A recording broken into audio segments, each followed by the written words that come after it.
안녕하세요. 네, 오늘 세 번째 수요와 공급의 개념 살펴보겠습니다.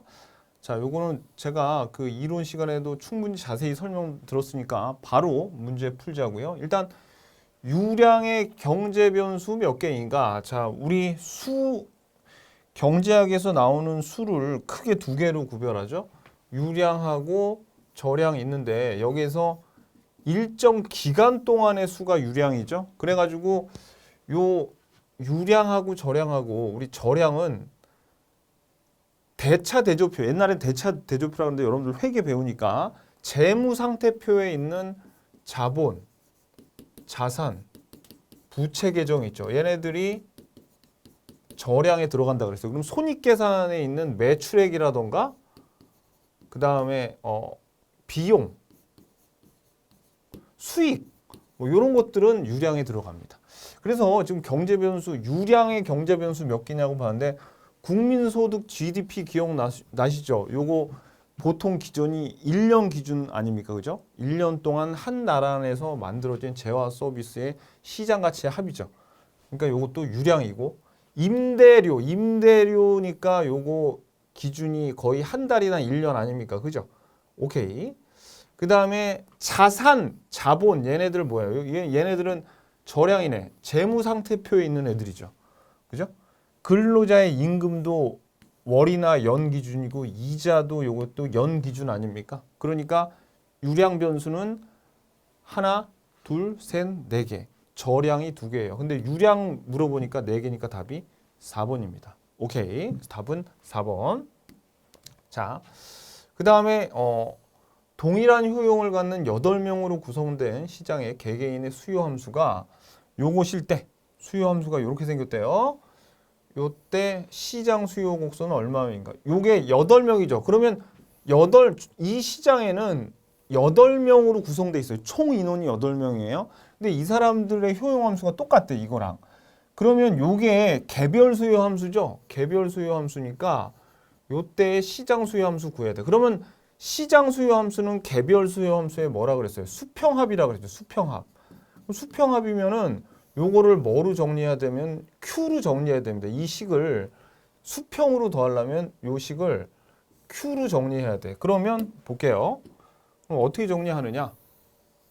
자, P는 80-4Q니까 요걸 1로 넘겨. 그러면 4Q는 80 빼기 P 이렇게 되겠죠? 그러면 요 4를 없애야 돼. Q로 정리하려고. 그러면 양변을 4분의 1로 나눠줘요. 그러면 Q는 4에다가 80을 나누면 20이죠. 20-4분의 1 P 이렇게 됩니다.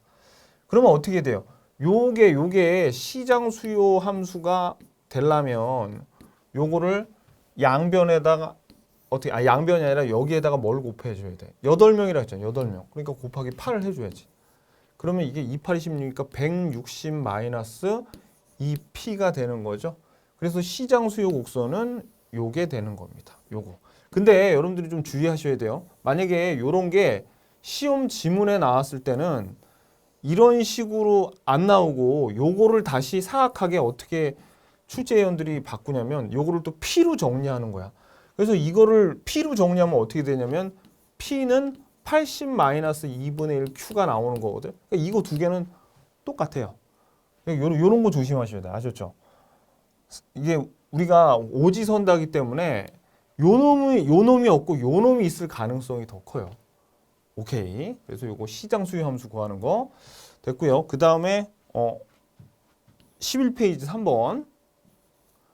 자, A와 B 두 명으로 이번엔 A와 B 두 명으로 구성되어 있대요. 수요 함수가 P는 이거고 B의 수요 함수는 요거다. 이때 시장 수요 함수는 얼마일까? 하려면 요 놈과 요 놈을 또 뭘로 구해야 되냐면 수평합을 만들어야 되는데 요 식도 Q로 정리해야 되고 요 식도 Q로 정리해야 돼. 그래서 요걸 한번 정리해 볼까요? 자, 정리해 보면 자, 요 식을 Q로 정리하면 QA는 1 요로 넘어가죠. 1 마이너스 P 이렇게 되죠. 그러면 요 식을 Q로 정리하면 2분의 1 QB는 요거는 2-p 이렇게 되고 요거 양변에 2분의 1을 곱해가지고 q로 완전히 정리해주면 4-2p 이렇게 돼요. 그러면 이제 요 QB는 4-2p가 되니까 시장 수요함수 QM이 뭡니까? QM은 QA 더하기 QB가 되는 거고 요거 두 개를 그냥 더하면 되는 거죠. 그러면 5-3p가 되는 거예요. 그러면 시장 수요함수 QM은 5-3p가 되는데 아까 말씀드렸지만 시험 답안에 이렇게 나올 수도 있지만 이걸 다시 또 고쳐요. 시험장은 요거를 P로 정리하면 P는 어떻게 됩니까? 3분의 1Q 빼기 요 빼기 더하기 3분의 5 요런 식으로 나올 수도 있더라. 똑같은 거예요. 요 식이나 요 식이나. 그래서 요거를 주의하셔라 라는 거죠. 시장 수요 함수를 개별 수요 함수 두 명으로 구하는 법. 결론은 요렇게 주어졌을 때 Q로 정리해야 돼요. Q로 정리해서 더하면 됩니다. 수평합을 구하는 거죠. 자, 그다음에 자, 4번. 수요 곡선과 공급 곡선에 대한 내용으로 틀린 것을 골라라. 자, 1번. 가격이 상승하면 수요량은 감소하므로 수요 곡선은 우하향한다. 맞죠? 가격이 상승하면 수요량은 감소하는 게 바로 수요의 법칙 아닙니까? 그래서 수요의 법칙 때문에 수요 곡선이 우하향하죠. 가격이 상승하면 이번엔 공급량이죠. 공급량은 증가하죠. 서로 정해 관계를 갖고 있죠. 그러니까 공급 곡선은 정해 관계니까 우상향한다. 그 다음에 공급 곡선은 한계 비용 곡선이에요. 자, 요 밑줄 공급 곡선은 한계 비용 곡선이며 수요 곡선은 한계 편익 곡선이다. 그냥 요거는 암기를 좀 하셔야 돼요, 여러분들. 왜 그런지 묻지도 말고. 왜냐면 이거는 사실은 설명을 이론 시간에 다 했는데 여러분들이 그렇게 썩 와닿지 않는단 말이에요. 이 내용이. 제가 여러분들이 뭘 모르는지 알고 있는데 공급 곡선은 한계 비용 곡선이고요. 그 다음에 수요 곡선은 한계 편익 곡선이라는 거 하나 정도는 그냥 암기를 좀 해 두셔야 됩니다. 아셨죠? 자, 그러면 시험에는 어떻게 나오고 있어요? 공급 곡선은 평균 비용 곡선이며 수요 곡선도 평균 편익 곡선이다. 아니야. 또는 공급 곡선은 총 비용 곡선이며 수요 곡선은 총 편익 곡선이다. 아니라고. 둘 다 한계 비용이고 한계 편익 곡선입니다. 제가 요 내용을 수업 시간에 사실 이론 시간에 말씀을 드렸긴 했는데 전혀 했는지 안 했는지 기억도 안 날 뿐만 아니라 이해를 못 하셔요. 왜냐면 요 부분이 좀 어렵거든요. 그냥 외우면 돼. 우리 시험 지금 며칠 후에 시험 보는데 이유까지는 알 필요 없습니다. 제가 그냥 외우라는 건 외우세요. 아셨죠? 요 정도 하나 알아두시고 그 다음에 근데 요것도 봐야지. 봐봐요. 공급 곡선상의 한 점에서의 높이는 생산자가 받아야 할 요 최소한의 최소 동그라미. 수요 곡선상의 한 점에서의 점에서의 높이는 소비자가 내야 될 최소가 아니라 이게 최대 지불 용이익이에요. 여기 동그라미. 그래서 5번 답이 5번 틀렸어요. 최소가 아니라 최대 지불 용이익이다. 자, 이거 무슨 얘기냐면 자, 이거 정도는 여러분들 알고 계셔야 되는데 봐봐요, 여러분들.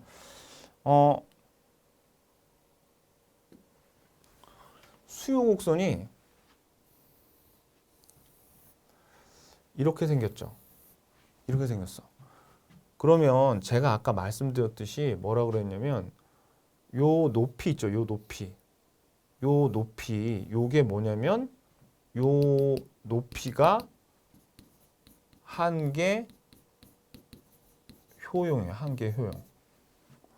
한계 효용이면서 요게 뭐예요? 한계 효용이면서 요거가 보면은 한계 효용만큼 나는 돈을 지불하겠다는 거거든요.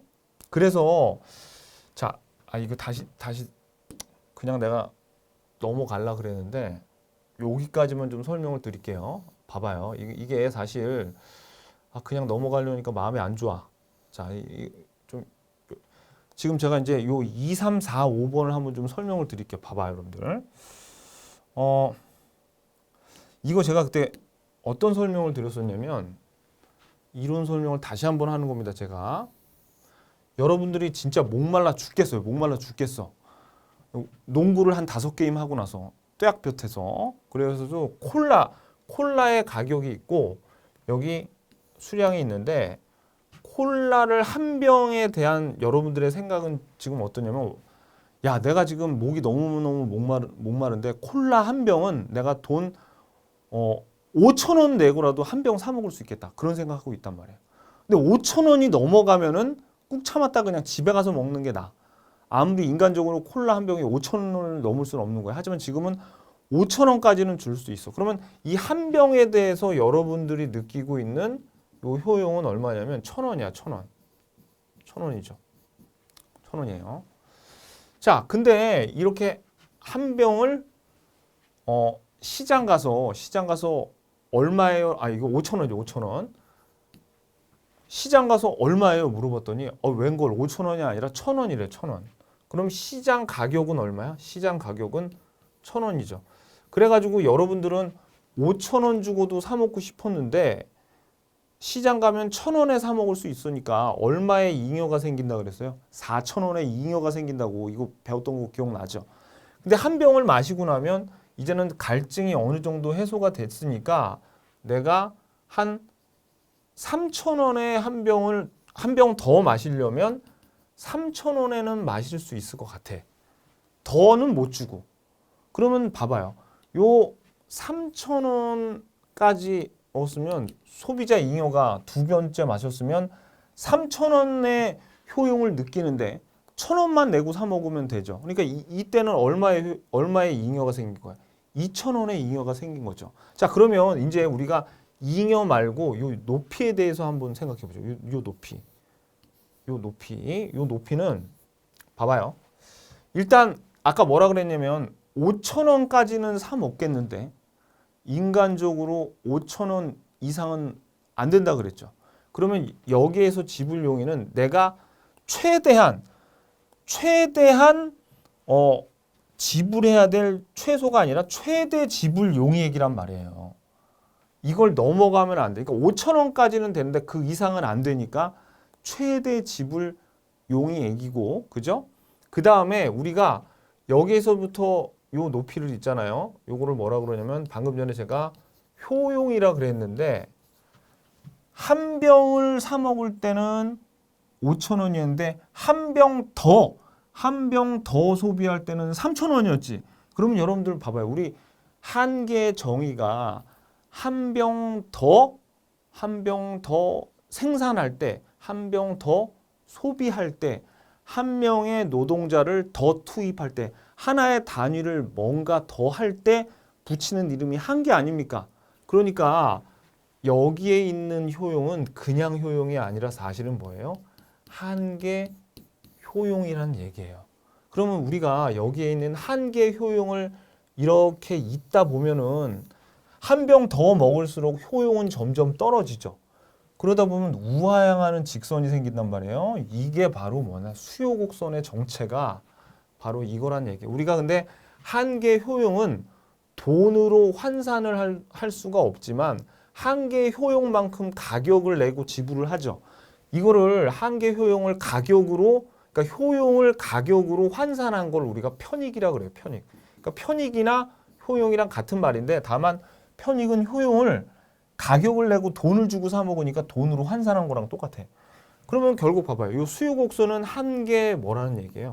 한 개 편익 곡선이라는 얘기예요. 아, 이거 설명 안 하려다 그냥 하는 겁니다. 아셨죠? 한 개 효용, 한 개 편익이고 그 다음에 이 높이, 수요 곡선의 높이는 최대야 최소야?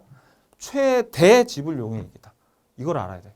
뭐라고요? 최대 지불 용액. 최대 지불 용액. 그러면 공급 곡선은 제가 지금 설명드린 거에 그냥 반대로 생각하시면 돼. 그래서 공급 곡선은 최소 수치, 최소로 공급자가 받아야 될 거고 한 개 편익이 아니라 한 개 비용이더라. 요렇게 그냥 암기하시면 됩니다. 아셨죠? 제일 중요한 건 요거예요. 요거. 최대 지불 용액. 요 높이가 뭐라고요? 최대 지불 용액이면서 요거는 한 개 효용이면서 한 개 편익이기도 하다. 그래서 이 한 개 편익을 잇는 선이 바로 수요 곡선이다라는 겁니다.